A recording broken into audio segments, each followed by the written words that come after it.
Net పోయినట్లుంది. ఎవరైనా వచ్చిన పల్లవి పాడుతూ ఉండండి. హలో, మీరు మాట్లాడండి. నాయన మాట్లాడే మాట వృధాగా పోకుండా మా హృదయాలను పదిలపరుచుకొని ఫలించడానికి సహాయం చేయమని, సమస్త వాతావరణాన్ని మీ స్వాధీనంలో ఉంచుకొని నడిపించుకుంటూ ఉన్నందుకు మీకు స్తోత్రాలు. ఆయా వినటానికి కావాల్సిన చెవులు, గ్రహించడానికి కావాల్సిన హృదయాన్ని మాకు అందరికీ దయచేసి నడిపించమని యేసు క్రీస్తు ప్రభునామమున ప్రార్థిస్తున్నాను తండ్రి.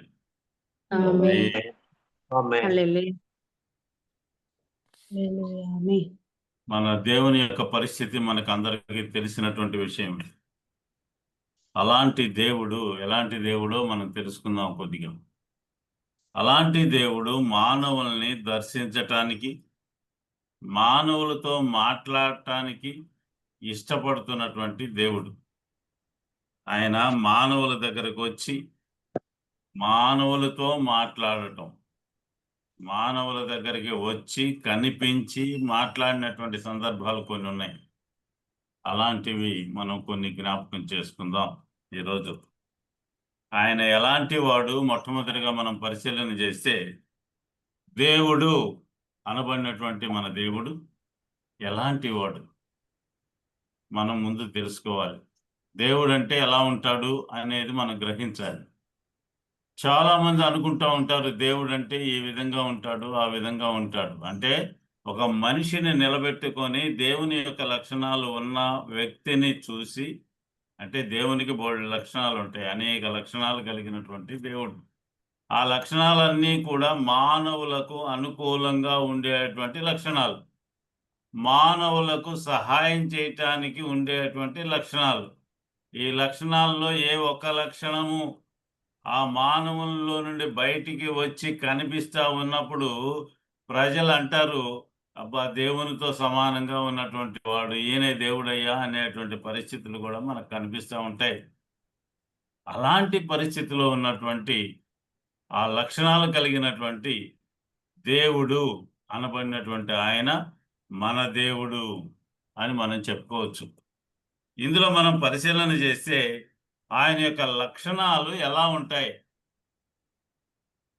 అనేది మనం పరిశుద్ధ గ్రంథంలో మనం పరిశీలన చేయొచ్చు. మొట్టమొదటిగా స్తుతుల్లో మనం స్తుతించేటప్పుడు చెబుతుంటాం, ఆది దేవుడవైన ప్రభువా అంటుంటాం. ఆది దేవుడైన, మొట్టమొదట్లో ఉండేటువంటి దేవుడు. ప్రకటన గ్రంథకర్త మనకు తెలియజేశాడు కదా, ఆయనే మొట్టమొదటి వాడు, ఆయనే చివరి వాడుగా ఉండేటువంటి ఆయన. అలాంటి దేవుడు ఎంత గొప్పవాడు అంటే, ఆది సంభూతుడు అని చెప్పబడినటువంటి దేవుడు మన దేవుడు. ఆది అంతము లేనటువంటి వాడుగా మనకి దర్శనమిస్తూ ఉన్నటువంటి దేవుడు. మొట్టమొదట్లో భూమికి పునాది వేసినటువంటి వాడు. అసలు భూమి ఉండాలి అని ఆయనకి కోరిక ఎందుకు కలిగింది? ఆ భూమి మానవులకు అనుకూలంగా ఉండాలి అనే ఆలోచన ఆయనకి ఎందుకు వచ్చింది? అసలు భూమి ఉండాలి. నవగ్రహాలు అంటారు కదండి, ఆ గ్రహాలన్నిటినీ సృష్టి చేసినటువంటి దేవుడు జనజీవనం, మనుష్యులు అక్కడ బ్రతకటానికి వీలుగా ఉండే వాతావరణాన్ని సృష్టించలా. ఈ భూమి మీద మాత్రమే మానవులు బ్రతకటానికి వీలుగా అన్నిటినీ సరిచేసి చూసి, ఇక్కడ మానవులుగా ఉన్నటువంటి వాళ్ళు బ్రతకగలరు అనే ఆలోచనతో దేవుడు భూమిని చేశాడు. ఈ భూమి అనబడినటువంటిది ఇది ఎంత ప్రాముఖ్యమైనటువంటిది అంటే, ఈ భూమి మీద మానవులు సక్రంగా బ్రతకటానికి అన్ని ఏర్పాట్లు చేసినట్లుగా మనకి ఆది కాండంలో 1వ అధ్యాయాన్ని చదువుకుంటూ పోతే అందులో రాయబడతా ఉంటది, ఆది యందు భూమి ఆకాశములను ఆయన సృష్టి చేశాడు అని రాస్తున్నాడు. ఆయన భూమి ఆకాశాలనైనా సృష్టి చేసింది. ఆ చరిత్ర మొత్తం మనం చదువుకుంటూ పోతే ఎంతో ప్రాముఖ్యమైనటువంటి మాటలు మనకు కనిపిస్తూ ఉంటాయి. ఏంటయ్యా అంటే, సమస్త జీవరాశుల్ని భూమి మీద సృష్టి చేశాడు, అన్నీ కూడా ఆయన మాట వినేటట్టుగా చేసుకున్నాడు. అలాగే తన రూపంలో ఉండేటువంటి ఒక మానవుణ్ణి కూడా సృష్టి చేశాడు. ఆ మానవునికి తెలియజేశాడు, ఈ వనములో పలానా చెట్టు జోలి మీరు పోబాకండి అని. తర్వాత ఇంకొక స్త్రీని చేసినట్టుగా కనిపిస్తా ఉంది. పరిశుద్ధ గ్రంథాన్ని పూర్తిగా చదువుకుంటూ పోతే మొదటి అధ్యాయం 2, 3 అధ్యాయాలు మనం చదువుకుంటూ పోతే దేవుడు ఆదాముతో మాట్లాడి తెలియజేసినట్లుగా కనిపిస్తా ఉంది. కానీ ఇద్దరిని కూర్చోబెట్టి మాట్లాడినట్టుగా ఎక్కడ కనిపించలేదు. ఏది? ఈ చెట్టు ఫలానా చెట్టు ఉంది, ఆ చెట్టు ఫలాలు మీరు తినబాకండి అని చెప్పింది మాత్రం ఆదాముతో మాత్రమే చెప్పినట్లుగా అందులో రాయబడుతూ ఉంది. ఆదాము విన్నాడు. తనకు తోడుగా ఉన్నటువంటి ఒక స్త్రీని కలగజేసిన తర్వాత ఈ ఆదాము అన్ని విషయాలు దేవునితో కాకుండా ఈ యొక్క స్త్రీతో కూడా పంచుకుంటున్నట్లుగా మనకు తెలుస్తూ ఉంది. ఇందులో దేవుని యొక్క లక్షణాలు ఏంటయ్యా అంటే అక్షయుడైనటువంటి దేవుడు, అదృశ్యుడిగా ఉండేటువంటి దేవుడు, అగాధ జలములు రప్పించేటువంటి వాడు. మనం స్తుతి ఆరాధన చేస్తుంటాం కదా, అందులో ఇవన్నీ కూడా ఆయనకి గుర్తు చేస్తూ ఉంటాం. స్తుతి స్తోత్రము 2 పదాలు మనకు కనిపిస్తున్నా, 2 ఒకటిలాగా కనిపించినా కూడా వేరుగా కనిపిస్తూ ఉంటాయి. స్తుతించటము అంటే మనం చూస్తుంటాం, ముఖస్తుతిరా ఇది అంటే ముఖం మీద పొగడటము. దేవునికి అది ఇష్టమైనటువంటిది, వాటిల్లో అది ఒకటి. ఆయన్ని పొగడటము అనేది. స్తోత్రము అంటే ఆయన చేసినటువంటి కార్యాలని గుర్తు చేసి ఆయనకి గుర్తు చేయటము అనేది. స్తోత్రం చేయటం అంటే ఆయన చేసే పనులను ఒక్కసారి జ్ఞాపకం చేసుకొని నువ్వు ఇంత గొప్పవాడివి అని చెప్పటం. స్తుతించడం అంటే ముఖస్థుతి, నీవు అలాంటి వాడివి, ఇలాంటి వాడివి, నీ రంగు అలా ఉంది, నీ జుట్టు అలా ఉంది. పరిశుద్ధ గ్రంథంలో రాశారు కదా, ఆయన రూపాన్ని ఎంతో సుందరుడమ్మా అనే పాట కూడా మనకి తెలుస్తూ ఉంది. అలాంటి దేవుడు మన దేవుడు. అలాంటి దేవుడు ఎలాంటి వాడు అంటే అగ్ని వంటి వాడు. ఆయన నిప్పులాగా కనిపిస్తూ ఉంటాడు. మోషేకి కనిపించి అగ్నిగానేగా కనిపించింది.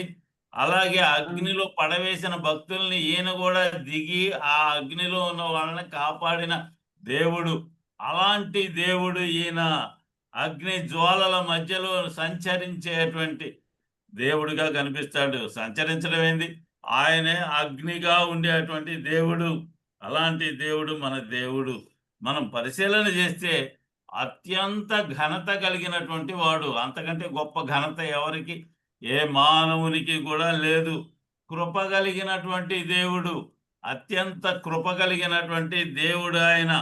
అతి మనోహరుడైనటువంటి దేవుడు, అతి సుందరుడైనటువంటి వాడు ఆయన. అతి కాంక్షణీయుడు అని మనం చదువుకుంటూ పోతూ ఉంటాం.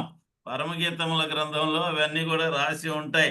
అతి ప్రేమ కలిగినటువంటి వాడు. ఆ ప్రేమ లేకపోతే ఆయన భూమి మీదకి వచ్చి మానవుల కోసం తన ప్రాణాన్ని బలిగా ఇచ్చే అవకాశం లేదు అనేది మనం తెలుసుకొని తీరాలి. అలాంటి దేవుడు, ఎంత గొప్పవాడైనటువంటి దేవుడు. ప్రకటన గ్రంథకర్త చెబుతున్నాడు, నీవు ఆల్ఫాయు ఒమేగాయు అయినటువంటి దేవుడివయ్యా అని మాట్లాడుతున్నటువంటి మాటలు కనిపిస్తూ ఉంటాయి. అంతేకాదు ఆయనే చెప్పుకుంటున్నాడు, నేను పలానా వ్యక్తిని, నేను అలాంటి వ్యక్తిని అంటే నేను ఆల్ఫాయు మొట్టమొదటి వాడను, ఉన్నవాడిని, తర్వాత చివరిలో మిగిలేటువంటి వాడిని అని కూడా ఆయన చెప్పుకుంటున్నటువంటి దేవుడు. అంతేకాదు ఆయన సింహాసనం మీద కూర్చొని ఉన్నప్పుడు జరుగుతున్న సంఘటనలు మనం జ్ఞాపకం చేసుకోవచ్చు. యెషయా గ్రంథకర్త అంటున్నాడు 6వ అధ్యాయం 3వ వచనములో, కెరూబులు శరాపులు ఇవన్నీ కూడా ఏం మాట్లాడుతున్నాయి? ఆయన పరిశుద్ధుడు పరిశుద్ధుడు పరిశుద్ధుడు అని మానక అంటే అసలు ఎక్కడ స్టాప్ అనేదే ఉండదు. నువ్వు పరిశుద్ధుడివి అని ఒకసారి 2 సార్లు చెప్పి ఊరుకోట్లా. వాళ్ళ పని అదే. 24 గంటల పని కూడా ఏందయ్యా అంటే దేవుని స్తుతించటం. నువ్వు పరిశుద్ధుడివయ్యా అని చెప్పటం. మనం ఎన్నిసార్లు చెబుతున్నాము దేవుణ్ణి పరిశుద్ధుడు పరిశుద్ధుడు పరిశుద్ధుడు అని. అంతేకాదయ్యా, ఆయన మానవులను సృష్టించినటువంటి వాడుగా ఉండి ఆ మానవులతో సహవాసం చేయాలి అని కోరుకునేటువంటి దేవుడుగా మనకు కనిపిస్తూ ఉంటాడు. ఆది కాండంలో మనం చదువుకోవచ్చు. 3వ అధ్యాయం 8వ వచనంలో మనం చూస్తే చల్లపూటన ఆదాము అవ్వలతో మాట్లాడటానికి ఆయన ఆ తోటలోనికి దిగి వచ్చినట్లుగా మనకు కనిపిస్తూ ఉంటది. అందులో దేవుడు మాట్లాడాడు వాళ్ళతోటి. చల్లపూటన మాట్లాడుతూ ఉంటాడట. ఈ ఆదాము అవ్వలు ఇద్దరు కూడా మాట్లాడుకొని ఎంతసేపు మాట్లాడుకుంటారండి వాళ్ళిద్దరే. కాబట్టి పక్కన ఇంకెవరన్నా ఉంటే వాళ్ళతోటి మాట్లాడాలి. అప్పుడు కాస్త మనశ్శాంతిగా ఉంటది అనేది మనం తెలుసుకోవాలి. అలాగే మనం చూస్తే యెషయా గ్రంథంలో 7వ అధ్యాయంలో 14వ వచనాన్ని మనం జ్ఞాపకం చేసుకుంటే ఆయన ఏం చేయాలని కోరుకుంటాడో అందులో రాయబడతా ఉంది. యెషయా గ్రంథం 7వ అధ్యాయము 14వ వచనాన్ని మనం పరిశీలన చేస్తే అందులో రాసినటువంటి ఒక గొప్ప మాట ఏం రాస్తున్నాడు? మీరందరూ కూడా కాబట్టి ఆలోచన చేయండి. కాబట్టి ప్రభువు తానే ఒక సూచన మీకు చూపును. ఆ, ఆలకించుడి. ఆ, కన్యక గర్భవతి అయి కుమారుని కని అతనికి ఆ, ఆ. ఇమ్మానుయేలును పేరు పెట్టును. అతనికి ఏం పేరు పెడతారట? ఇమ్మానుయేలను పేరు పెట్టును. ఇమ్మానుయేలు అనే పేరు పెడతారు. దేవుడు భూమి మనకు తోడై దేవుడు భూమి మీదకి వచ్చేటప్పుడు కన్యక అనబడినటువంటి ఒక పవిత్రురాలికి పుట్టి అతనికి ముందుగానే ఒక పేరు పెట్టించుకొని భూమి మీదకి వచ్చాడు. ఏం పేరటది? ఇమ్మానుయేలు. ఇమ్మానుయేలు అనగా ఫుట్నోట్లో రాశారు ఏందట? దేవుడు మనకు తోడై ఉన్నాడు. మనకు తోడు. మనకు అంటే మానవులకు అందరికీ తోడుగా ఉండటానికి వచ్చేటువంటి దేవుడు అయిన మానవులకు తోడు అవసరం. లోకములో మానవులందరికీ లోకంలో మనుష్యులు తోడుగా ఉండరు అని గ్రంథం తెలియచేస్తా ఉంది. కాబట్టి ఎవరుండాలి తోడు అంటే? దేవదేవుడైనటువంటి ఆయన మానవులకు తోడుగా ఉండాలి. ఆ తోడుగా ఉండటం కోసం ఆయన భూమి మీదకి వచ్చినట్లుగా రాయబడతా ఉంది. మనం పరిశీలన చేస్తూ పోతే దేవుడు భూమి మీదకి దిగి వచ్చిన సందర్భాలు చాలా కనిపిస్తూ ఉంటాయి. ఏ ఏ సందర్భాల్లో ఆయన భూమి మీదకి దిగి వచ్చాడు అనేది మనం గమనించాలి.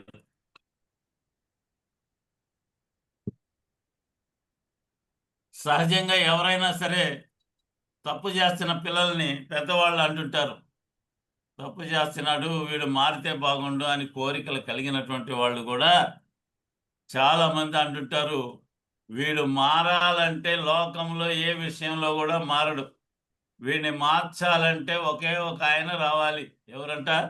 దేవుడు దిగి రావాలి అని అంటుంటారు అనమాట. అంటే దేవుడు దిగి వస్తే గాని మానవుల్లో మార్పు సంభవించదు. అందువలనే దేవుడు ఆలోచన చేసి ఎవరితో? అనేకులైనటువంటి భక్తులతో అనేకులు ఆయనతో మాట్లాడుతూ ఉంటే ఆ మాటల సందర్భంలో వీళ్ళు మాట్లాడితే ఆయన ఆలకిస్తే ఆ ఆలకించినటువంటి మాటల ఆధారంగా ఆయన భూమి మీదకి రావాలి. ఎలా రావాలి అంటే మానవులకు తోడుగా రావాలి. ఆ తోడు ఎలా ఉండాలి అనేది మనకు పరిశుద్ధ గ్రంథకర్త రాపించాడు. ఎలాంటి తోడు మానవులకి? దగ్గర తోడు అంటే అర్థమైంది, దగ్గరగా ఉండాలి. దగ్గరగా ఉన్నటువంటి ఆయన ఏం చేయాలి? మనుష్యులతో మాట్లాడాలి. ఆ మాటలు కటువుగా ఉండటానికి వీలు పడదు. మనుష్యుడు ఏ విధంగా కఠినంగా మాట్లాడతాడో ఆ విధంగా కాకుండా నెమ్మదిగా మాట్లాడి మనిషి యొక్క మనస్సు మార్చగలిగే పరిస్థితుల్లో ఆయన ఉండాలి. అలాంటి ఆయన దేవుడిగా మనం చూడాలి. ఇక్కడ దేవునిగా ఆయన్ని చూడలేదు. ఆయన్ని ఏదో వడ్రంగి కుమారుడిగా చూశారు, లేదంటే సహజమైనటువంటి మానవుడిగా చూశారు, వారికంటే తక్కువ వానిగా చూశారు. అలాంటి పరిస్థితిలో ఉన్నటువంటి ఆయనను పట్టుకొని సిలువ వేయటానికి గల కారణము అదే. మాకంటే ఎక్కువ వాడిగా ఉండాలని కోరుతావా? యూదా మతస్థులు ఒకరిని మించి ఇంకొకరు అని అంటే మాత్రం ఊరుకోరు. వాడినే పొగడాలి ఎవరైనా సరే. యూదులందరినీ పొగుడుతూ ఉంటే, ఒకరినొకరు పొగుడుతూ ఉంటే ఇక పొగడబడకుండా ఉండేవాడు ఎవడుంటాడు? అందువలన ఈ యూదుల యొక్క ఆలోచన ఏంటంటే, ఈయన పలానా పలానా వంశంలో పుట్టాడు, పలానా తల్లిదండ్రులకి పుట్టాడు, వడ్రంగితనం చేస్తా ఉన్నాడు, ఇతను వచ్చి మనకు చెప్పేది ఏంది అనేటువంటి మనస్తత్వంతో ఆయన చెబితే విననటువంటి మనుష్యులు అక్కడ కనపడ్డారు. కాబట్టి దేవుడు ఏం చేశాడు అంటే ఆకాశము నుండి భూమి మీదకి దిగి రావటం జరిగింది. ఆ దిగి వచ్చిన సందర్భాలు ఎలాంటివయ్యా అంటే మొట్టమొదటిగా మనం పరిశీలన చేస్తే దేవునికి ఇష్టము లేనటువంటి పనులు మానవులు తలపెట్టినప్పుడు, ఒకరు ఇద్దరు కాదు, అందరూ కలిసి గుంపుగా కూడి దేవునికి ఇష్టం లేని కార్యాలు చేస్తూ ఉన్నప్పుడు ఆయన భూమి మీదకి వచ్చి మనుష్యులను చూస్తాడు అని రాయబడతా ఉంది. మనం చూస్తూ పోతే ఆదికాండంలో 11వ అధ్యాయంలో 5, 7 వచనాలు మనం పరిశీలన చేస్తే ఇందులో నరుల యొక్క కుమారులు ఏం చేశారు అంటే ఒక గోపురాన్ని కట్టడానికి ప్రయత్నం చేస్తున్నారు. ఆ గోపురం ఎంతెత్తు పోవాలట? మనం చూస్తే ఆకాశం ఎంతెత్తుంది, మన కట్టడాలు ఎంతెత్తుంటాయి, ఆకాశ హార్మోనియములు అని ఇప్పుడు మనం వింటున్నాం కదా, అనేక చోట్ల కడతా ఉంటారు. 60, 70 అంతస్తులు, 100 అంతస్తులు. దుబాయ్లో చూస్తే మనకి 150, 200 అంతస్తులు కూడా ఉన్నాయట. మనం చూస్తే ఇందులో అలాంటి అంతస్తు లాంటిది గోపురము కడతా ఉంటారు. గుడి కంటే గోపురం ఎత్తుగా ఉంటది. మనం పరిశీలన చేస్తే అన్ని హైందవ గుళ్ళు మనం చూస్తే గుడి కంటే కూడా గోపురం ఎత్తుగా కనిపిస్తూ ఉంటది. అలాగే ఇక్కడ ఒక గోపురాన్ని కట్టాలి అనుకున్నారట. మానవులకి ఇలాంటి ఆలోచన కలిగితే దేవుడు చూడటానికి భూమి మీదకి వచ్చినట్లుగా కనిపిస్తా ఉంది. రాండి కింద భూమి మీద నా చేత సృష్టించబడినటువంటి మానవులు ఏం చేస్తున్నారు, నన్ను విడిచిపెట్టి ఆకాశానికి ఎక్కొద్దాము అనే ఆలోచనతో ఉన్నారు వాళ్ళు. ఈ గోపురాన్ని కడతా ఉన్నారు. మనం కూడా పోయి చూద్దాము రండి, ఆకాశం నుంచి చూడొచ్చు కదా. ఆయన ఆకాశ సింహాసనం మీద కూర్చొని ఉన్న దేవుడు భూమి మీద సమస్తాన్ని చూసేటువంటి దేవుడుగా మనకు కనిపిస్తా ఉంటాడు. అలాంటి చూపులో ఆయన ఏమనుకుంటున్నాడు, మనం భూమి మీదకి పోయి దగ్గరగా చూద్దాము రండి అనే ఆలోచన ఆయన కలుగుతూ ఉంది. కీర్తనకారుడు రాశాడు చాలాసార్లు. మనం పరిశీలన చేస్తే 2వ అధ్యాయంలో 4వ వచనాన్ని మనం పరిశీలన చేస్తే అందులో మానవుల యొక్క పరిస్థితిని చూడటానికి ఆయన ఆకాశము నుండి దిగి వస్తాడు అని రాశాడు. మానవులు ఏం చేస్తున్నారు ఇప్పుడు? దేవుని దగ్గరికి ఎక్కిపోదాం రండి అని మానవుల యొక్క ప్రయత్నము. శారీరకంగా దేవుణ్ణి మనము ఎప్పుడు కూడా కలుసుకునే అవకాశము లేదు. ఆత్మీయంగా కలిసే అవకాశం మాత్రమే కనిపిస్తా ఉంది. మనం పరిశీలన చేస్తే పరిశుద్ధ గ్రంథంలో 2 వ్యక్తులు మాత్రమే దేవుని దగ్గరికి శరీరంగా వెళ్ళారు. అందులో ఒక ఆయన మాత్రం భూమి మీదకి మరలా తిరిగి వచ్చినట్లుగా మనకు కనిపిస్తా ఉంది. ఇందులో అంటున్నటువంటి మాట ఏందయ్యా, కీర్తనకారుడు 14వ అధ్యాయం 2వ వచనాన్ని కనుక మనం పరిశీలన చేస్తే వివేకము కలిగి దేవుణ్ణి వెతకే వాళ్ళు ఉన్నారేమో అని యెహోవా ఆకాశం నుండి చూసి నరులను పరిశీలించాడు. ఆకాశం నుండి చూస్తే తెలివి కలిగినటువంటి వాళ్ళు ఉన్నారేమో అని కనపడరా ఆయనకి? కనపడతారు. కానీ ఆయన్ని చూచి ఏమన్నా తెలివి తెచ్చుకుంటారేమో అనే ఆలోచన ఆయనది. అందువల్ల అంటున్నాడు, వివేకము తెలివి కలిగినటువంటి వాళ్ళు ఎవరన్నా ఉన్నారేమో, దేవుణ్ణి వెతికే వాళ్ళు ఉన్నారేమో అని అన్నాడు. అంటే ఆ దేవుణ్ణి వెతికే వాళ్ళు లేరు. 100 మంది ఉంటే ఇందులో ఎవరైనా ఒకరు పలానా పని చేసేవాడు ఉన్నారేమో చూస్తా అంటే 100 మంది చేయటం లేదు అని అర్థం. అందులో ఎవడైనా సరే ఒక్కడన్నా చూస్తాడేమో ఆయన కళ్యాణి. ఆయన ఏం చేస్తున్నట్ట, ఆకాశము నుండి నరులను పరిశీలన చేస్తా ఉన్నట్ట. ఎవరు కూడా లేరు ఆయన కళ్ళు చూసేవాళ్ళు. తెలివి లేదు వీళ్ళకి. తెలివి ఉంటే ఎప్పుడో చూద్దాం అనుకునేవాళ్లే. ఇక్కడ పరిస్థితి కూడా అదే. బాబెలు గోపురాన్ని కడతా ఉన్నప్పుడు అసలు దేవుణ్ణి స్మరణ చేసే మానవుడే కనిపించలా. అప్పటిదాకా ఉన్నటువంటి ప్రజలు ఎంత భయంకరంగా ఉన్నారంటే వాళ్ళ మాటలన్నీ కూడా ఒకే ఒకటి కనిపిస్తూ ఉన్నాయి. కీర్తనకారుడు 1వ అధ్యాయంలో 1వ వచనాన్ని మన కోసం రాపించాడు కదా. ఆయన ఏమని గుంపులు గుంపులుగా ఉంటారు అని. ఆ గుంపుల్లో ఈ గుంపు కూడా ఒకటి. ఏం గుంపు అయ్యా? ఆకాశానికి మనం ఎక్కిపోదాము, ఏదో కనపడుతుంది, పైన ఏదో ఉన్నట్టుగా కనిపిస్తూ ఉంటుంది నా బునుగు రంగులో. అందులో చూస్తే ఆకాశం ఏదో ఉంది అనే ఆలోచన కలుగుద్ది, కానీ శూన్యములో మనం ఉన్నామనేది తెలియనటువంటి పరిస్థితిలో ఉన్నారు మానవులు.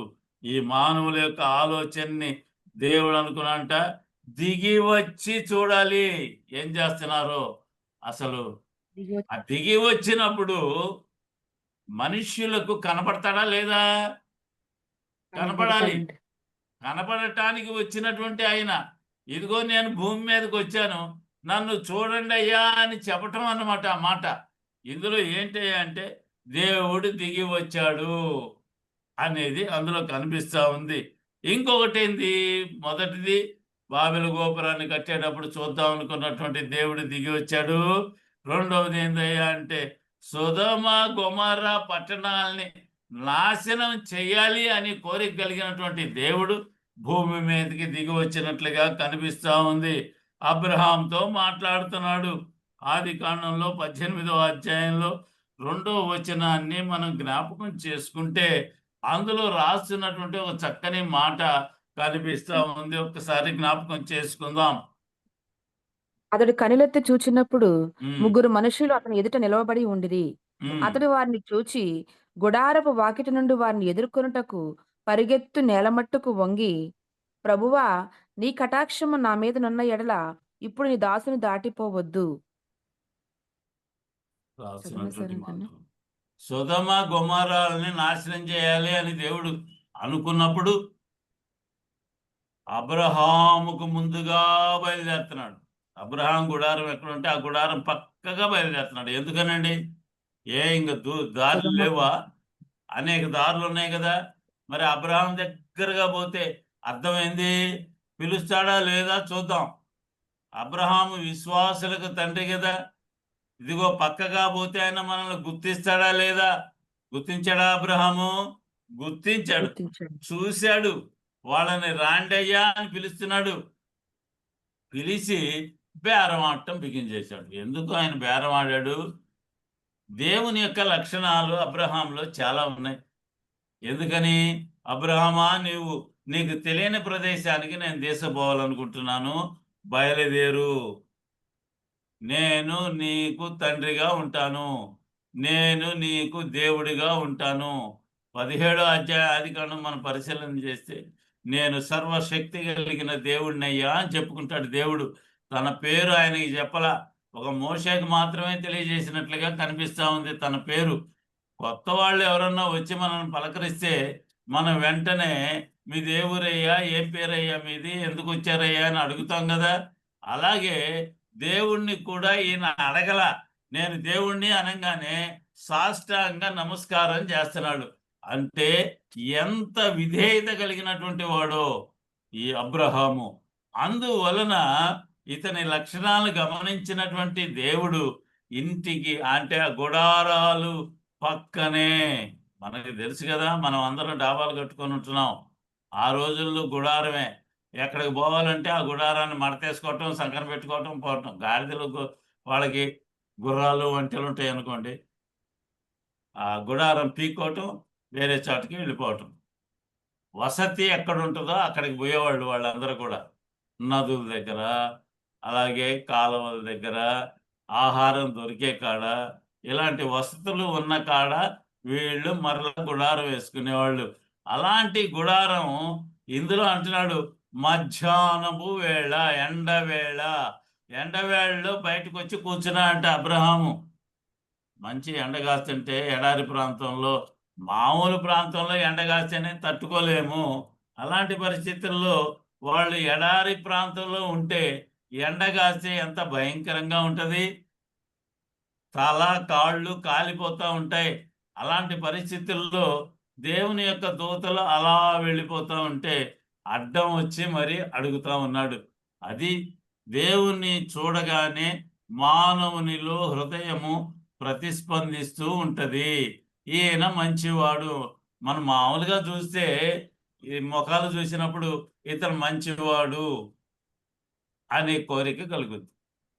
ఇంకొకరిని చూస్తే ముఖం చిట్లించుకొని ఉంటారు, ఇట్లా వాళ్ళని చూడంగానే వాడి కోపం సంగతి దేవుడు ఎరుగు, ఎదుటివాడికి కూడా వాడిని చూస్తే కోపం వస్తుంది. అలాంటి పరిస్థితులు ఉంటాయి. కానీ దేవుని యొక్క దూత ఎంత ప్రశాంతంగా ఉంటాడు. దేవుని లక్షణాలు కలిగినటువంటి దూతలు అలా వెళ్తూ ఉంటారు. ముగ్గురు అని రాయబడ్డది. ముగ్గురు, తండ్రి, కుమారు, పరిశుద్ధాత్మ అని మనం అందరం కూడా అనుకుంటూ ఉంటారు. అలాంటి వాళ్ళని ఆయన ఆదరించినట్లుగా కనిపిస్తూ ఉంది. మనం పరిశీలన చేస్తూ ఉంటే ఈ ఆదరణలో వాళ్ళని కూర్చోబెట్టి భోజనం పెట్టి వాళ్ళు ఏం మాట్లాడితే అది విందాము అనుకునే వాళ్ళు ఉన్నారు. ఈ రోజుల్లో చాలా మందిని చూస్తుంటాము, మాట్లాడుతూ ఉన్నప్పుడు వాడి మాటలు అర్థం చేసుకోకుండా అడ్డం తిరిగి మాట్లాడతారు. వాడి భావం ఏంది, వాడు ఏం మాట్లాడతాడో విందాము అనే ఆలోచన చాలా మందిలో తక్కువగా ఉంటుంది. వీళ్ళు మాట్లాడేది వాళ్ళు వినాలనే కోరికే తప్పితే వాళ్ళు మాట్లాడేది మనం విందాము అనే ఆలోచన కలగదు. అలాంటప్పుడు ఎలా ఉంటుంది, అంత గందరగోళం, వాళ్ళు మాట్లాడి వీళ్ళు మాట్లాడి వినేవాళ్ళకి అందరికీ కూడా గందరగోళంగా ఉంటుంది. అలాంటి వాళ్ళు చాలా మంది మనకు కనిపిస్తూ ఉంటారు. ఇక్కడ కూర్చొని మాట్లాడుతూ ఉన్నప్పుడు దేవుడు ఏం మాట్లాడుతున్నాడో అందులో కనిపిస్తూ ఉంటుంది. మనం పరిశుద్ధ గ్రంథాన్ని చూసినప్పుడు ఆదికాండం 18వ అధ్యాయాన్ని మనం పరిశీలన చేస్తూ పోతే అందులో సొదొమ గొమొర్రా అనబడినటువంటి పట్టణాలని మేము నాశనం చేయాలనే కోరిక మాకు కలిగింది అనేది. అంటే ఏంది, పాపము చేసినప్పుడు మానవుల్ని నాశనము చేయాలనే కోరిక కలిగిన దేవుడు భూమి మీదకి దిగి వస్తాడు. మొట్టమొదటిగా మనం చూసింది ఏంది, దేవునికి ఇష్టము లేనటువంటి పనులు చేస్తూ పోతే ప్రజలు వ్యర్థమైనటువంటి వాటి జోలి పోతా ఉన్నప్పుడు దేవుడు భూమి మీదకి వస్తాడు. రెండవది ఏంది, పాపము చేసే మానవులు భయంకరమైనటువంటి పాపం చేస్తూ ఉంటే వారు అక్కడ అబ్రహాంతో మాట్లాడుతున్నాడు ఈయన, ఏమని, ఆ యొక్క మొర నా దగ్గరికి వచ్చింది, పాపము యొక్క మొర నా దగ్గరకు వచ్చింది అని రాస్తున్నాడు. ఆదికాండంలో మనం ఎప్పుడు చదువుకుంటాం, 6వ అధ్యాయంలో 5వ వచనములో మనం భూమిని సర్వనాశనం చేయటానికి గల కారణం అందులో రాపించాడు దేవుడు. కాబట్టి ఎప్పుడైనా సరే దేవుడు అనబడినటువంటి ఆయన భూమి మీదకి రావాలి అంటే మానవులు దేవునికి ఇష్టం లేకుండా పనులు చేయాలి. రెండవది, పాపంతో నిండిపోయినటువంటి మానవులు కనిపించాలి. అప్పుడు భూమి మీదకి వచ్చి మానవుల్ని సరిచేయటం. ఆ రోజుల్లో పాత నిబంధన కాలంలో సరిచేయాలి అంటే వారిని నాశనం చేయటమే. క్రొత్త నిబంధనలో సరిచేయటం అంటే చంపేస్తే ప్రయోజనం ఏముంది. కాబట్టి వారికి మంచి మాటలు చెప్పి మార్పు చేయాలి అనేటువంటి పరిస్థితి కొత్త నిబంధనలో కనిపిస్తూ ఉంది. ఏది మంచిది, మానవుల్ని చంపేస్తే, తప్పుడు పనులు చేస్తున్నప్పుడు మానవుల్ని చంపేస్తే ఆ మానవుడు ఎక్కడికి పోతాడు, నరకానికి వెళ్ళిపోతాడండి. నరకానికే పోతాడు కదండి. ఇంకా మార్పే ఉందండి, వాళ్ళు మంచితనం ఏముంది. కాబట్టి పాత నిబంధన కాలంలో జరుగుతున్నటువంటి వాటిల్లో ఈ భక్తులైనటువంటి వాళ్ళు మొరపెట్టారు, అయ్యా ఇలా చంపేస్తే వాళ్ళు ఎక్కడికి పోతారయ్యా, నీ దగ్గరికి రారు కదా, నువ్వు చేసిన సృష్టిలో ఉన్న మానవులు మరలా నరకానికి పోతే ప్రయోజనం ఏముందయ్యా, కాబట్టి వాళ్ళలో మార్పు రావటానికి ఏం చేయాలో మీరు ఆలోచన చేసి చెయ్యయ్యా అని గుర్తు చేశారు దేవునికి. అందువలన ఆయన ఏం చేశాడో తెలుసా, శాంతి స్వరూపుడై భూమి మీదకి రావాల్సి వచ్చింది. మానవులలో మార్పు రావాలి అంటే మంచి మాటల వల్లనే వస్తాడు, కానీ ఎదుట వాడిని తిట్టినా కొట్టినా లేదంటే రకరకాలైనటువంటి ద్రోహ చర్యలు చేసినా కూడా మానవుడు మారడు. ఇంకా కోపం ఎక్కువ అవుద్ది. కోపం కాస్త క్రోధంలోకి వెళ్ళిపోద్ది. ఆ క్రోధము ఎదుటి వాడిని చంపేసేటువంటి పరిస్థితి దాకా వస్తుంది. ఆదికాండంలో మనకు తెలుసు, ఆదాము గారి కుమారులు ఉన్నారు, 2 కుమారులు ఉన్నారు. మొదటి వాడు, రెండవ వాడు, ఇద్దరికి కోపం వచ్చింది. ఒక ఆయనకి పెద్దవాడికి కోపం వచ్చింది చిన్నవాడి మీద. ఆ కోపము కాస్త క్రోధంలోనికి వెళ్ళిపోయింది. అది చివరికి ఎక్కడికి లాక్కుపోయింది, మరణములోనికి తీసుకుపోయింది అనేది మనం తెలుసుకోవాలి. ఈ అబ్రహాము బేరం ఆడుతున్నాడు. 50 మంది కనుక ఆ పట్టణంలో ఉంటే కాపాడుతావా అయ్యా అని అడుగుతాడు. 45 మంది ఉంటే, 40 మంది ఉంటే, 30 మంది 35 ఉంటే, 20 మంది ఉంటే, 10 10 మంది మంది. ఉంటే కాపాడుతావా అని. ఎందుకు ఆ పట్టణాలు ఆ విధంగా నాశనం అవ్వటము ఈయనకి ఇష్టము లేదు. అది దేవుని యొక్క లక్షణం. దేవుడు ఆలోచనలో పడతాడు. 50 మందిని అబ్రహాము ఎందుకని ఉంటాడు? లోతు అనబడినటువంటి తన కుమారుడు ఉన్నాడు అక్కడ. కుమారుడు అంటే ఎవరు?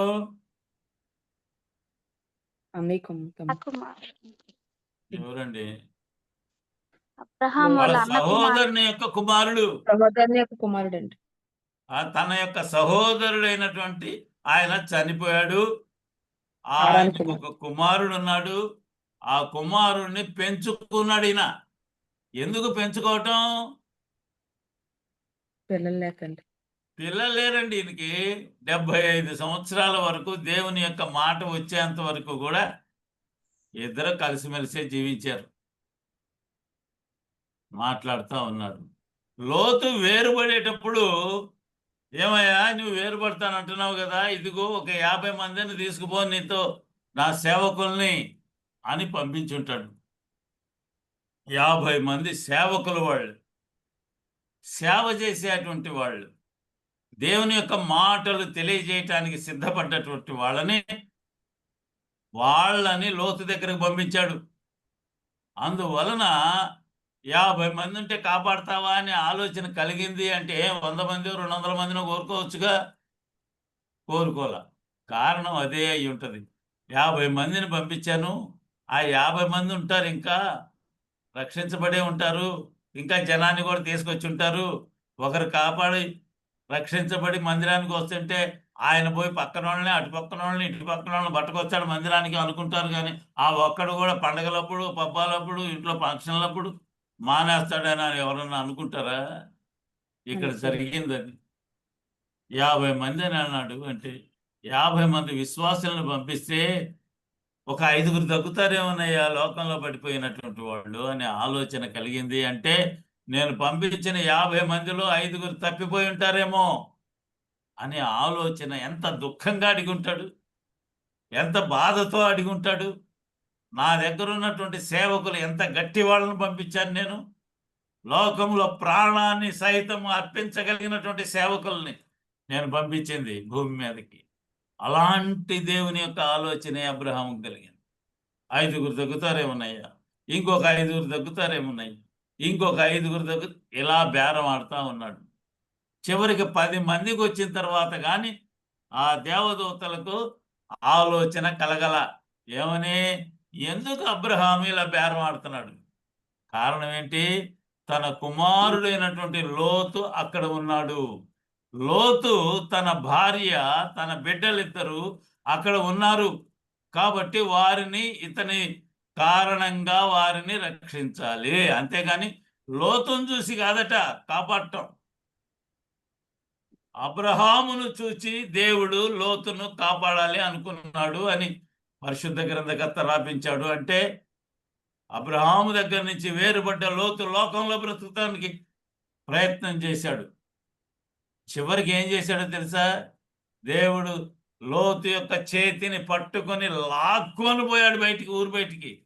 సమయం మించిపోతుంది, రక్షణ పొందు, ఇంకా సమయం లేదు నీకు. దేవుని యొక్క రాకడ సిద్ధంగా ఉంది. దేవుడు భూమి మీదకి రావాలని కోరుకుంటున్నటువంటి క్షణాలున్నాయి. కాబట్టి సిద్ధపడు. చెయ్యి పట్టుకొని లాక్కొని వచ్చేటువంటి పరిస్థితి అందులో కనిపిస్తూ ఉంది. అయినా కూడా ఏం జరిగిందో తెలుసా? లోతుగా ఆజ్ఞాపిస్తే అప్పుడు మనసు మార్చుకున్నాడు. తన బిడ్డలను ఇద్దరిని తీసుకున్నాడు, తన భార్యను అంటేసుకున్నాడు. ఏమి తన బంగారం, వెండి, దాచిపెట్టుకున్న డబ్బులు అన్ని మూట మూటగా భుజాన వేసుకొని పోవచ్చుగా. అంత సమయం ఉండదు సహోదరుడా, సహోదరి.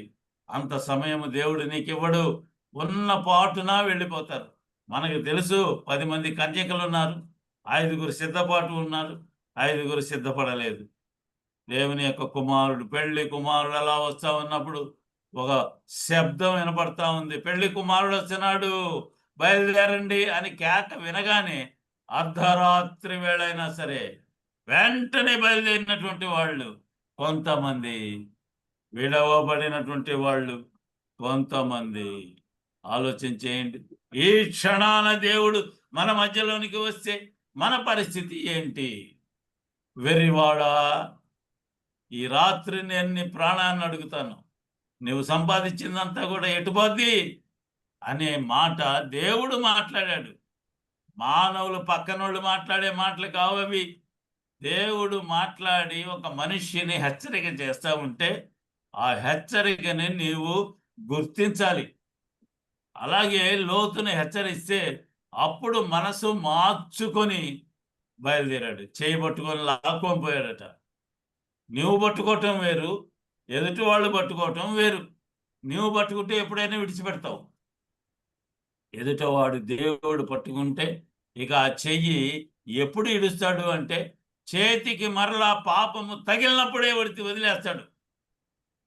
సిలువలో యేసుక్రీస్తు వారు మాట్లాడుతున్నారు, ఏలి ఏలి లామా సబక్తాని, అయ్యా నన్ను ఎందుకయ్యా నువ్వు చెయ్యి విడిచావు? ఎందుకు ఇడిచాడైనా? తన చేతికి పాపము అంటకుండా ఉండాలి. నీ చేతి నిండా పాపమే పడ్డది. పాపముగా చేయబడిన యేసుక్రీస్తు వారు పాపి కాదు, ఆయన పాపముగా చేయబడినటువంటి ఆయన రాసినటువంటి మాట. కాబట్టి కొంత దూరం వచ్చిన తర్వాత తన భార్య ఉప్పు స్తంభం అయినా సరే వెనుదిరిగి చూడనటువంటి లోతు కనిపిస్తాడు. తన భార్య ఎమ్మడొస్తుంది కదా, కుమార్తెలు వస్తున్నారు కదా, ఏ భార్య చనిపోతుంది అనేటువంటి పరిస్థితి. ఉప్పు స్తంభం అంటే ఇంకెక్కడండి, ప్రాణం పోదు కదండి. వెనుదిరగనటువంటి వ్యక్తి, దేవుని మాటకు లోబడినటువంటి వ్యక్తి అయినా కూడా మళ్ళీ మనసులో ఇదిగోనయ్య ఈ ఊరు దగ్గరగా ఉంది, నువ్వు తగలబెడితే నాకు మళ్ళీ ఇబ్బంది అనే మాట కూడా లోతు మాట్లాడినట్లుగా మనకి పరిశుద్ధ గ్రంథకర్త రాపించాడు. ఒక్కొక్క అక్షరం మనం గమనిస్తే ఒక్కొక్క వాక్యం ఏంటయ్యా అంటే దేవుణ్ణి విడిచిపెట్టిన లోతు, దేవుని మార్గాన్ని విడిచిపెట్టినటువంటి సేవకులు. తన భార్య కూడా దేవుని మాటను అతిక్రమించింది. బిడ్డల్ని పట్టుకొని ముందుకు నడుస్తున్నటువంటి లోతు కనిపిస్తూ ఉంటాడు. చివరికి దేవుని యొక్క మాటను అతిక్రమించినటువంటి లోతు కనిపిస్తాడు. చూసారా ఎంత గొప్పదైనటువంటి పరిస్థితితో? ఇందులో అంటున్నాడు, మోషేతో దేవుడు మాట్లాడుతున్నాడు, నేను మిమ్మల్ని ఏం చేశాడో తెలుసా? పాలు తేనెలు ప్రవహించే దేశానికి నేను నిన్ను నీ ప్రజలను నడిపిస్తాను. ఎక్కడుండి? ముందు నిలబడి నడిపిస్తా నేను. గొర్రెల కాపరులను ఎప్పుడన్నా చూశారు మీరు? గొర్రెలు ఏమో వెనకొస్తుంటే కాపరి ముందు నడుస్తుంటాడు. దేవుడు మాట్లాడాడు ఆయనతో, మోషేతో మాట్లాడాడు, ముందుండి నేను నడిపిస్తాను, వెనక విరోధులు వస్తే నేను మళ్ళీ వెనక్కి వెళ్తాను. ఎందుకు? యుద్ధం చేయటానికి వెళ్తా నేను. మీరు చేయాల్సిన పని లేదు యుద్ధం. ఎవరితో యుద్ధం? అపవాదితో యుద్ధము. అపవాది ఎవరు? ఆ రోజుల్లో వాళ్ళకి వ్యతిరేకులైనటువంటి వాళ్ళందరూ కూడా దేవునికి వ్యతిరేకులే. ఇజ్రాయేల్ జనాంగాన్ని చంపడానికి వచ్చింది ఎవరండి? ఈజిప్ట్లో 100 మంది ఉంటే వీళ్ళు 500 మంది ఉన్నారు. ప్రజలందరూ ఖాళీ చేస్తే దేశం ఎంత ఉంటుందండి? కొద్దిగా ఉంటుంది. వాళ్ళకి ఆదాయం ఎంత ఉంటుంది? పరిపాలన ఏముంటుంది? అందువల్ల మళ్ళీ పట్టుకొచ్చుకోవాలని పరిగెత్తారు. చూసారా? ఇందులో దేవుని యొక్క వాగ్దానము, నీవు నడుస్తూ ఉండు, నీ ముందు ఏమీ హాని జరగకుండా నేను చూసుకుంటాను. ముందు నడుస్తా. వెనక నుండి వచ్చే విరోధులు ఉంటారు. వెనక నుండి వచ్చేది కేవలం అపవాది మాత్రమే. వెనక నుండి వేసే బాణాలు మనకు తగలకుండా ఉంటాయి. ఎఫ్సీలకు రాసిన పత్రికలో రాశాడు కదా, ఏం రాశాడు? సర్వాంగ కవచాన్ని ధరింపజేస్తాను మీకు. ఎవరికి? దేవుణ్ణి నమ్ముకున్నటువంటి వాళ్ళకి. పాలు తేనెలు ప్రవహించే దేశంలోనికి నేను నిన్ను నడిపించాలి అంటే నీ ముందు నేనుండాలి. అంటే ఆకాశము నుండి దిగి వచ్చినటువంటి దేవుడు అక్కడ కనిపిస్తూ ఉంటాడు. నిర్గమకాండంలో 3వ అధ్యాయంలో 2వ వచనాన్ని చూసిన అలాగే నిర్గమకాండం మొత్తం మనం చదువుకుంటూ పోయిన సంఖ్యాకాండంలో 11వ అధ్యాయంలో మనం పరిశీలన చేసినా కూడా ఏంటి అంటే ప్రజలకు మేలు చేయటానికి దేవుడు భూమి మీదకి దిగి వస్తాడు దిగి వచ్చాడు. అనే మాట ఇందులో కనిపిస్తూ ఉంది. మొట్టమొదట దేవునికి ఇష్టం లేని పనులు చేసే ప్రజల మధ్యలోకి ఆయన వస్తాడు. రెండవది ఏంటంటే పాపము చేసిన ప్రజల మధ్యలోకి వాళ్ళని మార్చటానికి వస్తాడు. మూడవది ఏంటంటే ప్రజలకు మేలు కలిగించేట్లుగా ఆయన భూమి మీదకి వస్తాడు అనే పరిస్థితి ఇందులో కనిపిస్తూ ఉంది. మనం పరిశీలన చేస్తే సంఖ్యాకాండంలో 12వ అధ్యాయంలో 4, 5 వచనాలు జ్ఞాపకం చేసుకుంటే ఇందులో అహరోను మిరియాములు కనిపిస్తూ ఉంటారు. అహరోన్ ఎవరు? మోషే అన్నయ్య తమ్ముడు. మిరియాం ఎవరు? అక్క అండి. మోషే అక్క. సహోదరి. ఒక అన్న ఒక అక్కో ఓకే. చెల్లెలో ఉండుంటది. వాళ్ళిద్దరు కూడా ఆయనకి వ్యతిరేకంగా నడుచుకున్నారు మోషే గారిని. నీవేనా దేవునితో మాట్లాడేది? నీతో పాటుగా మేము కూడా లేవా అని అన్నప్పుడు దేవుడు ఏం చేస్తాడో తెలుసా? సేవకులకు ఎవరైనా సరే వ్యతిరేకంగా మాట్లాడితే దేవుడు భూమి మీదకి వస్తాడు. ఎందుకు? శిక్షించటానికి వస్తాడు. సేవకులైనటువంటి వారికి వ్యతిరేకంగా మానవులు ఒక్క మాట కూడా మాట్లాడటానికి వీలు లేదు. ఎందుకని? సేవకులకు తీర్పు తీర్చేది ఎవరు? దేవుడు దేవుడే తీరుస్తాడు. తీర్చాడు. అది దేవునికి విడిచిపెట్టాలి. కానీ నువ్వు ఆలోచన చేయాలి, ఈ సేవకుడు సరైనటువంటి పద్ధతిలో ఉన్నాడా లేడా? ఈ రోజుల్లో సేవకులు చాలా మంది ఉన్నారు కదా, అందులో మంచి సేవకుడిని ఎంచుకోండి. ఆ సేవకుని దగ్గర దేవుని యొక్క వర్తమానాన్ని, దేవుని మాటల్ని వినండి అనేదే ఇందులో మనకి తెలియజేస్తున్నటువంటి మాట. ఇంకొకటి ఏంటి అంటే మోషేతోటి అహరోనులతోటి దేవుడు మాట్లాడుతూ ఉన్నాడు. ఈ సమాజంలో నుండి మీరు బయటికి రండి, మిగిలిన వాళ్ళందరినీ కూడా సర్వనాశనం చేయాలనుకుంటున్నారు. అంటే సమాజంలో ఉన్న ప్రజల్ని చెడగొట్టడానికి ఏర్పాటు చేయబడినటువంటి ప్రజలు కొంతమంది ఉంటారు. ఎవరు? కోరాహు. సంఖ్యాకాండం 16వ అధ్యాయంలో 19వ వచనం నుండి 24వ వచనం దాకా మనం చదువుకుంటూ పోతే అందులో కోరాహు, అభిరాములు, దాతాను అనబడినటువంటి వాళ్ళు ఉన్నారు. వీళ్ళు ఏం చేస్తున్నారు? ఇజ్రాయెల్ జనాంగాన్ని తప్పుదోవలో నడిపించాలని చూస్తున్నారు. కాబట్టి తప్పుదోవలో నడిపించాలని చూస్తే వారిని, వారితో పాటుగా ఎవరైతే వారిని నమ్ముకొని తప్పు మార్గంలో నడుస్తున్నారో వాళ్ళందరినీ సర్వనాశనం చేయాలని కోరుకుంటున్నటువంటి దేవుడు మనకు కనిపిస్తూ ఉంటాడు. ఏందయ్యా? దేవుని ప్రజలను తప్పుదోవలో నడిపించేటువంటి పరిస్థితి ఉండటానికి వీలు లేదు. వారిని దేవుడు నాశనం చేయాలంటే పైనుండి భూమి మీదకి దిగి వస్తాడు అనే మాట ఇందులో కనిపిస్తూ ఉంది. మనం ఇంకొక మాట మనం పరిశీలన చేస్తే దావీదు గారి యొక్క కుమారుడు ఉన్నాడు. ఎవరైనా? దావీదు గారికి చాలా మంది కొడుకులు ఉండొచ్చు, కానీ సొలొమోను వారసత్వంగా దేవుడు ఆశీర్వదించినటువంటి ఒక కుమారుడు ఉన్నాడు. దావీదు గారు అనుకుంటారు, భూమి మీద దేవునికి ఒక నివాస స్థలాన్ని ఏర్పాటు చేయాలి అని అనుకుంటాడు. ఎవరైనా అనుకుంటున్నారా? దేవుడు నివసించడానికి ఒక నివాస స్థలం భూమి మీద కావాలి అని కోరుకుంటే దానిని ఏర్పాటు చేయాలి. ఎందుకని? దేవుని యొక్క మనసు అక్కడ ఉంటుంది, దేవుని యొక్క ఆత్మ అక్కడ ఉంటుంది. దేవుని యొక్క మనసు, ఆత్మ అక్కడ ఉంటే అక్కడ జరగనటువంటి కార్యాలు ఉండనే ఉండవు. ఏదైనా సరే చేసేటువంటి దేవుడు ఆయన. కోరుకుంటే చాలు అన్ని ఇచ్చేటువంటి దేవుడు మనకు కనిపిస్తూ ఉంటాడు. ఇందులో మనం పరిశీలన చేస్తే మొదటి రాజుల గ్రంథంలో మనం చూస్తే 8వ అధ్యాయంలోను 10, 11 వచనాల్లో, అలాగే 2వ దినవృత్తాంతముల గ్రంథంలో 5వ అధ్యాయం 13, 14 వచనాల్లో కూడా మనం చూస్తే మందిరములో దేవుని యొక్క ఆత్మను ఉంచటానికి, ఆయనే మందిరములో ఉండటానికి ఆయన దిగి వచ్చాడు భూమి మీదకి. సొలొమోను రాజు గారు ప్రార్థన చేస్తాడు. ఏమని?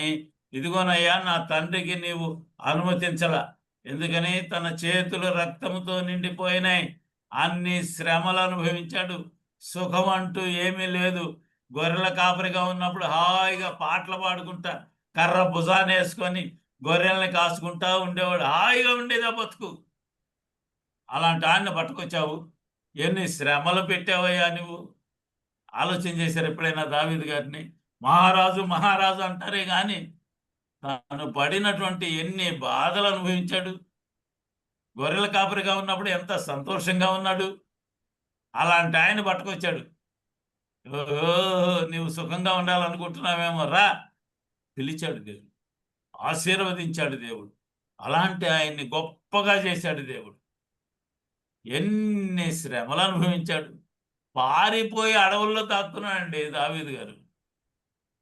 తన మామ ద్వారా పారిపోయాడు ఆయన. దావీదు గారు మామ ఎమ్మడబడ్డాడు. ఎవరైనా? సౌలు గారు. అవునండి. గోలియాతు అనబడినటువంటి సమస్త జనులు పారిపోయినప్పుడు ఒక ఒడిశాలతోటి రాయితోటి ఒక్క దెబ్బ కొట్టించాడు దేవుడు. అంత గొప్ప వాడిని నాశనం చేయటానికి ఒక వ్యక్తిని ఏర్పాటు చేసుకున్నటువంటి దేవుడు మన దేవుడు కనిపిస్తూ ఉంటాడు. హల్లెలూయా. ఈయన సొలొమోను గారు ప్రార్థన ఏందయ్యా అంటే, అయ్యా ఈ విధంగా దావీదు మహారాజు గారికి నీవు భూమి మీద ఉండటానికి ఒక స్థలం ఏర్పాటు చేయొద్దు అన్నావు. నాకు ఇచ్చావు ఆ అవకాశం.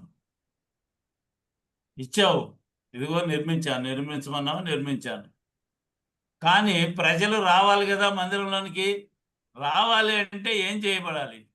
నీవు అక్కడ ఉండాలి. నీ ఆత్మ అక్కడ ఉండాలి. నీ మనసు అక్కడ ఉండాలి. నీకు ప్రార్థన చేసే వారి మొర నీవు ఆలకించేట్లుగా ఉండాలి అనే మాటలు ప్రార్థనలో జ్ఞాపకం చేస్తున్నట్లుగా కనిపిస్తూ ఉంది. సొలొమోన్ని చూడటానికి దేవుడు ప్రత్యక్షమైనట్లుగా మనకు కనిపిస్తూ ఉంది. ఆ మందిరంలో దేవుడు భూమి మీదకి ఉంటాడు. అనేకులైనటువంటి వాళ్ళు మందిరాలు నిర్మిస్తున్నారు కదా. ఏ మందిరమైనా సరే దేవుని యొక్క ఆత్మ అక్కడ ఉండి తీరుద్ది అనేది తెలుసుకొని తీరాలి. మందిరానికి వెళ్ళాలి. వెళ్ళి దేవుని యొక్క ఆత్మను మానవులు పొందాలి అనేది ఇందులో కనిపిస్తూ ఉంది. హబక్కూకు ప్రవక్త అనబడినటువంటి ఒక ప్రవక్త ఉన్నాడు. హబక్కూకు అనబడినటువంటి ఆయన ఏందయ్యా, విశ్వాసులందరూ అక్కడ కూర్చొని ప్రార్థన చేస్తే దేవుని యొక్క ఆత్మ అక్కడకు దిగి వచ్చినట్లుగా కనిపిస్తూ ఉంది. అలాగే ఎక్కడ ఇద్దరు ముగ్గురు కూర్చొని ప్రార్థన చేస్తారో అక్కడ నేను ఉంటాను అని చేశారు. పౌలు గారు, శీలా గారు ఖైదు చేయబడినటువంటి ప్రదేశాలకు చూడొచ్చు. పేతురు గారిని అరెస్ట్ చేసినటువంటి ప్రదేశాలు చూడొచ్చు. అక్కడ ఉన్నటువంటి విశ్వాసులందరూ కూడా పాటలతో ప్రార్థన చేసినప్పుడు చెరసాలలు తెగిపోయినాయి, తెరవబడ్డాయి, సంఖ్యలు తెగిపడిపోయినాయి. అయినా కూడా వారు అక్కడి నుండి కదలలేదు. మనం చదువుకోవచ్చు అపొస్తలుల కార్యముల గ్రంథంలో 17వ అధ్యాయంలో మనం చదువుకుంటూ పోతే చెరసాల అధికారి వచ్చి కేకలేస్తాడు, అయ్యో ఖైదీలందరూ పారిపోయారే, నేను చచ్చిపోతాను, ఇంకా నన్ను ఎటు చంపుతారు కదా, నేనే చచ్చిపోతానని కత్తి దూస్తే అంటాడు అక్కడ ఆ విశ్వాసి అయినటువంటి వ్యక్తి, అయ్యా మేము ఎక్కడికి పోలా, ఇక్కడే ఉన్నాం అని చెప్పినటువంటి మాట విని చెరసాల అధికారి అంటున్నాడు, అయ్యలారా ఇప్పుడు దాకా మీరు రక్షణ పొందండి, రక్షణ గురించి మాట్లాడుతున్నావు కదా, ఆ రక్షణ పొందాలి అంటే నేను ఏం చేయాలయ్యా అని అడుగుతాడు. అన్యుడైనటువంటి ఒక వ్యక్తి అడుగుతున్నాడు, ఏమని? రక్షణ పొందాలంటే నేను ఏం చేయాలయ్యా? నేను ఏం చేయాలి? అందుకు వారు, ప్రభువైన యేసునందు విశ్వాసం ఉంచుము, అప్పుడు నీవును నీ ఇంటి వారును రక్షణ పొందుదురని చెప్పి యేసునందు విశ్వాసం ఉంచు చాలు. విశ్వాసం ఉంచితే చాలు, నీవు రక్షించబడతావు, నీ కుటుంబంలో వాళ్ళు రక్షించబడతారు. ఎందుకు ఈ మాట అంటున్నాడు? ఒక అన్యుడి ద్వారా అనిపించాడు అంటే అర్థమైంది, ఇప్పటిదాకా దేవుణ్ణి నమ్ముకున్నటువంటి వాళ్ళు నమ్మకం లేనటువంటి బతుకులు బతుకుతున్నారు. నేను క్రైస్తవుణ్ణి అని చెప్పుకున్నటువంటి వాళ్ళు సరైనటువంటి జీవితాన్ని జీవించకుండా ఉంటున్నారు. అందువలన ఈ అన్యుని ద్వారా హెచ్చరిక కనిపిస్తూ ఉంది. అనేకులైనటువంటి వాళ్ళు ఏంటయ్యా నీ పరిస్థితి అంటే, మా తాత క్రైస్తవుడండి, మా నాన్న క్రైస్తవుడండి, మా అమ్మ క్రైస్తవురాలండి, అందువలన నేను కూడా క్రైస్తవుడిని అయ్యానయ్యా అని చెబుతుంటాడు. అది చేయాల్సింది. నీ నమ్మకం ఎంతవరకు ఉంది? నమ్మాలి. యేసు ప్రభువు వారిని నమ్మితే నీవు రక్షించబడతావు. అంతేగాని మీ తాత రక్షించబడ్డు, మీ నాన్నపు రక్షించబడ్డాడు, ఈ మాటలన్నీ పక్కకు పడేయటమే. వాళ్ళ రక్షణ వాళ్ళదే, వాళ్ళ బ్రతుకు వాళ్ళదే, వారి పుట్టుక వారిదే, వాళ్ళ మరణము వారిదే. చేసినటువంటి క్రియల మూలంగా నీవు రక్షించబడాలి అంటే నువ్వేం చేయాలా? ప్రభు అయిన యేసుక్రీస్తు నీవు నమ్ము. నమ్మిన తర్వాత చేయాల్సిన పనులు పోయిన వారం మనం చెప్పుకున్నాం. కాబట్టి నీవు నమ్ము. నమ్మినటువంటి వాడు ఎవడైనా సరే రక్షించబడతాడు. అంతేగాని నేను వారసత్వంగా వచ్చిన క్రైస్తవుడిని అంటే ప్రయోజనం ఏమి కూడా లేదు. అగ్నిగుండము కాసుకొని ఉంది. ఆ మాట అన్నావు అంటే అగ్నిగుండంలో పట్టడానికి అది మండుతా ఉన్నటువంటి అగ్నిగుండము అని రాయబడతా ఉంది. అలాంటి పరిస్థితుల్లో మనము ఆయన్ని ప్రార్థన చేయాలి. ఆయన దిగి వస్తాడు, బాగానే ఉంది. ఎలాంటి పరిస్థితుల్లో ఆయన దిగి వస్తున్నాడు? మోషే గారు ఇజ్రాయేల్ ప్రజలందరినీ కూర్చోబెట్టి ప్రార్థన చేసి దీవిస్తాడు. ఏంటి? దేవుని ప్రజలను దీవించటానికి దేవుడు భూమి మీదకి దిగి వస్తాడు. ఇప్పుడు దేవుని ప్రజలను ఒక సేవకుడు లేదంటే గొప్పవాడుగా అనిపించుకున్నటువంటి ఒక వ్యక్తి, ప్రవక్త ప్రజలను దీవిస్తూ ఉన్నప్పుడు దేవుని యొక్క వాక్కు ఆయన నోటి నుండి పలుకుద్ది. అది తెలుసుకోవాల్సింది. ఇన్నిసార్లు దేవుని యొక్క ఉనికి భూమి మీదకి వస్తూ ఉంది. మనం ఏం చేస్తున్నాం? మనకి ఎలాంటి అనుభవం కలిగింది? మనము దేవుని యొక్క ఆత్మ మన మీదకి వచ్చేట్లుగా చేసుకుంటున్నామా? ఆలోచన చెయ్యి. ఎన్ని రకాలైనటువంటి పరిస్థితుల్లో దేవుడు నిన్ను నాశనం చేయాలని కోరుకున్నప్పుడు దిగి వచ్చాడంట. దేవుని మార్గంలో నడవాలి అనుకున్నప్పుడు దిగి వచ్చాడంట. దేవుణ్ణి రక్షకునిగా అంగీకరించినప్పుడు కూడా ఆయన వచ్చాడంట. పరిశుద్ధాత్ముడే దేవుడు అంటే ఇంకేముంటది? పరిశుద్ధాత్మ శక్తిని మీరు పొందిందాక ఇక్కడ ఉండండి, మీరు లోకంలోకి పోవాకండి అని చెప్పాడు ఆయన. ఈ గది దాటావో లోకంలో పడిపోతావు, జాగ్రత్త. నీవు లోకంలో పోకుండా ఆత్మను పొందేంత వరకు కూడా నీవు ఈ గదిలో ఉండు.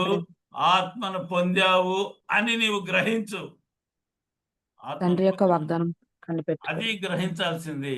కాబట్టి సహోదరుడా, సహోదరి, దేవుడు దిగి వచ్చే సందర్భాలు మనం జ్ఞాపకం చేసుకున్నాం. నీకు నాకు ఎలాంటి అనుభవం, దేవుని యొక్క ఆత్మను పొందినటువంటి అనుభవం ఉందో ఒకసారి జ్ఞాపకం చేసుకోవాలని మీకు అందరికి తెలియచేస్తూ ఈ నా మాటలు ముగిస్తాను. దేవుడి కొద్ది మాటలు మన వెనికిడిలో దీవించుగాక. ఆమేన్.